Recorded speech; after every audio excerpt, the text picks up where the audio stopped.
Hello, I'm Philip Stoughton. I'm here at Productronica 2025 and I'm on the Co-Young booth. I'm joined by Michael Zahn from the European side of the business and Joel Scutchfield from the US. Guys, when you're together, it's always really interesting to kind of analyze some of the differences that you see between the market, but also the commonalities. Your customers are basically doing the same thing, so you'd expect things to be similar. Michael, this is your territory. Let's start with what's going on, not just here in Germany, but here in Europe. Challenging times. Yeah, challenging times in this case, Philip. As you know, the economy is not best. It's different in the US, it's different in Asia, but Europe is a little bit in a, I would say, kind of depression. Having said this, after 18 to 24 months in this kind of dip, in this downturn, we see more and more signs that the economy will come back. We're hearing customers saying we're getting more orders, we need more machines, and this kind of Gordic knot is somehow opening a little bit. Yeah. So I still hope, well, my hopes are that we, after Productronica, could be a kind of a kickstart for the new business cycle going upwards again. And I'm hoping a lot, and I'm thinking a lot for next year. Yeah, and when you see that optimism, is that optimism around specific sectors? Because one of the things that seems to have pushed Europe into the doldrums is the automotive sector, Yes, and I don't see the automotive sector coming back in a big wave. Not in this speed as we would expect, definitely not. What we see a lot is industrial electronics, defense, of course, it's due to the big areas we have where we have troubles in the east. But also what we see, a lot of things in terms of customers, smart homes, these things going up, and also the heating systems and all this stuff. So it's a basic which comes up. Automotive is still in a kind of a depression. And I'm not sure how quick they come out, these big shots in the market. And this is in Europe, you see a lot of differences. As we say, even in Europe, we have many, many different areas. If you go to Eastern Europe, you have a lot of these big multinational companies who are struggling a little bit. In Germany itself, we are here in Germany, we have a lot of small customers, which are now time to invest let's say homegrown companies, privately owned companies, and they spend the money normally anti-cyclical. So the big ones going up, when the economy is going up, the big ones spend money. And the other ones are more, they spend money before the upturn comes. That's just how it is. US, I know we have a lot of small companies as well. Mexico is different. A lot of commonality, as you said already. But a lot of differences. Joel, I think it's really interesting when you look at those markets. When you look at the last couple of years in the Americas, you've just done really well in the second and third tiers of the EMS companies. Those small, medium-sized companies seem to love what you're doing and the support you give them, and that's really supported your business through those tougher times. It absolutely has, Phil, and fortunately for us, there's a good number of them, right? And again, kind of back to the similarities. We've got the small mom and pops. There's plenty. We've got the 1 to 5 line companies, lots of those as well. But we also have a lot of those, 15 or I should say 5 to 15 line, 5 to 20 line. Whether it be again, tier 2, tier 3, even on the automotive side, EMS side. And we've certainly made a lot of hay with those types of companies and being able to service their needs with the various tools and systems that we're providing. So, but it's very interesting. Very almost, I won't say a mirror image, but we both have the large globals, to some degree, right? And again, depending on what region of Europe, you have more or less. Similar in the Americas, we have more of that activity in Mexico, for instance, and more of the the smaller 1 to 5-ish and mid-tier guys in the U.S. and Canada. So it is, we do compare notes a lot with regards to. Certainly working with common customers in the case of the globals or just global companies in general, large or mid-tier, and how we can best serve them and provide solutions in multiple locations. And I think that's huge when you look at, you think about the Jabills and Flexes and, even the Foxcons and Pegatrons of this world. they're located everywhere, and They you've got to are. you've got to be able to support them everywhere, and you've got to have a defined message that you can deliver to all of them in right. terms of solution. That doesn't mean just you guys doing a great job. It means making sure all your rep network is singing from the same song sheet and the as global well. messaging to the customers should be the same, not different in the different regions. And yes, our reps doing a lot of a good and great job in supporting our customers, in selling machines, in supporting the machines, in servicing the machines. And this is just what we need. The other thing I find interesting, and actually I've been really lucky this year, I visited your customers in Hungary, in the UK, and in Connecticut, New York State as well.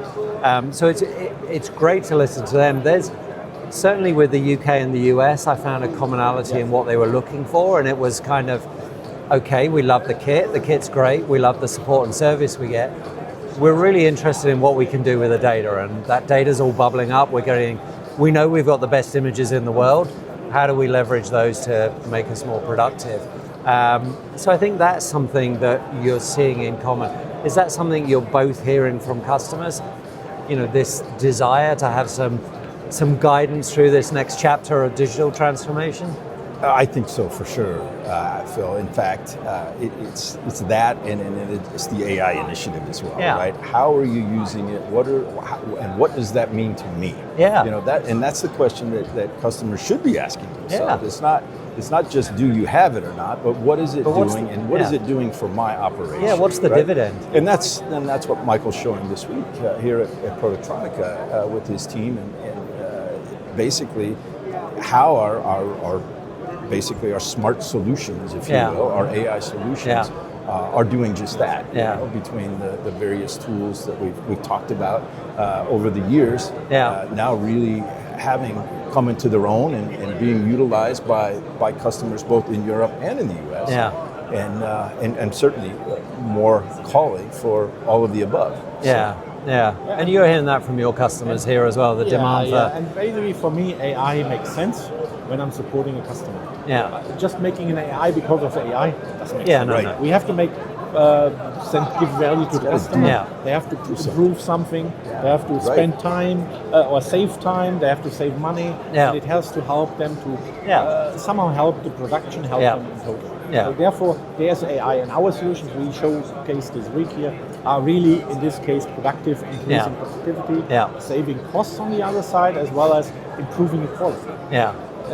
This is just what we show and what we are working on constantly, even in these downtimes, to make sure that we provide more value for the next upturn for all the customers. And it gets you in front of the customers, and it gets them.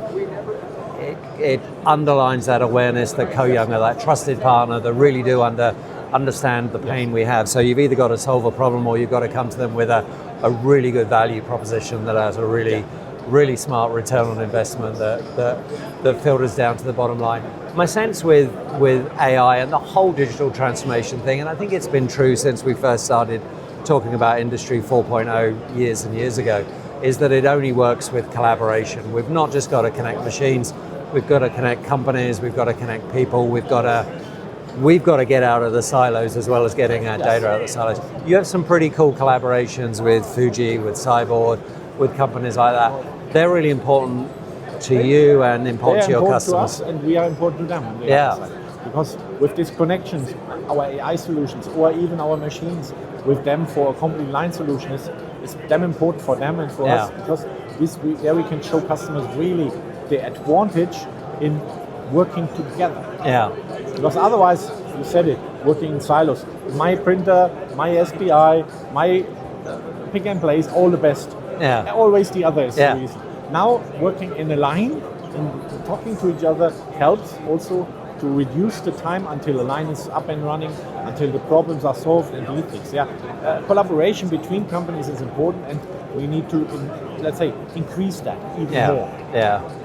Joel, it feels like in the last year we've been talking about AI a lot, and we've actually done a really good job through the Industry 4.0 revolution or evolution to get machines connected. Recently, we seem to be doing a good job of getting companies connected and kind of building these collaborations. Do you feel that in 2026 we can really start to deliver some value on those? Do you feel that we're like getting towards a real tipping point there? Yeah, I think we're already starting to see it as well. Yeah. So I think the answer has to be yes. I think we just now take it to the next level. You know, the collaborations, obviously, they open new opportunities and markets for us as a company. But, you know, at the end of the day, they really further the entire initiative of the smart factory, operational excellence, all of those things that we're striving towards. So I think, you know, just from the standpoint of the betterment or contribution to the entire initiative, the industry, in helping us get to that point sooner, we have to do that. We have to collaborate. That's really our only pathway. No one company can do this themselves, right? We're too reliant on each other. Relying on they're relying on our data. We're relying on them being able to show the data a certain way or use the data properly once we deliver it to self-correct and do all these other things. So it's something that I think is just going to continue to expand. I think certainly next year we'll see more of the output, the results that the can be dividend done from with that. it. Yeah, I think that's really exciting, and you know, I kind of like that. I kind of like that this whole thing is forcing companies to work together, forcing companies to be more open with their data, to be more collaborative, to step out of their little niche or their little world and look at the bigger picture. And it's taken some time, right? Yes. Because It's initially hard. we were It is all, oh no, hard. this is mine. Understanding each other, This is mine. Yeah, we can only win together. Now we Yeah. can, exactly. But absolutely. This is just how it is. But you're a great example. You know, you have this deep domain expertise. Everybody, I think with very little exception, would agree that you have the best images that are coming out of your machine. Measurement data. So you have the best data. But that's the data. The data isn't where the value comes from. That comes from the insight layer. And that insight layer has then got to be connected to other people's insight layers to drive value. Right. You know, maybe the problem isn't anything to do with the solder paste. Maybe it's to do with the supply chain. So you better be talking to the supply chain's AI to make sure you get stuff there. So there's that collaboration requirement. Yeah. This is the point. As you said, we have the data. We can analyze the data, and we can give input to the other machines in the lines. Say, hey, change this. Then the output is better. It's quicker. It's better. It's more yield. Whatever it is. So this is the important part. And using this data, we are open to work with that.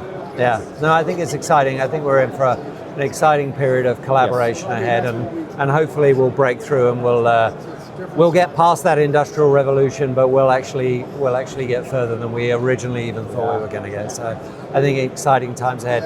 Thanks so much for talking to me. I'm excited that we can do these get-togethers again. I've always enjoyed getting the insight from both sides of the Atlantic. It's a pleasure. Thanks, Phil. And we'll talk again Our soon. pleasure. Thank you.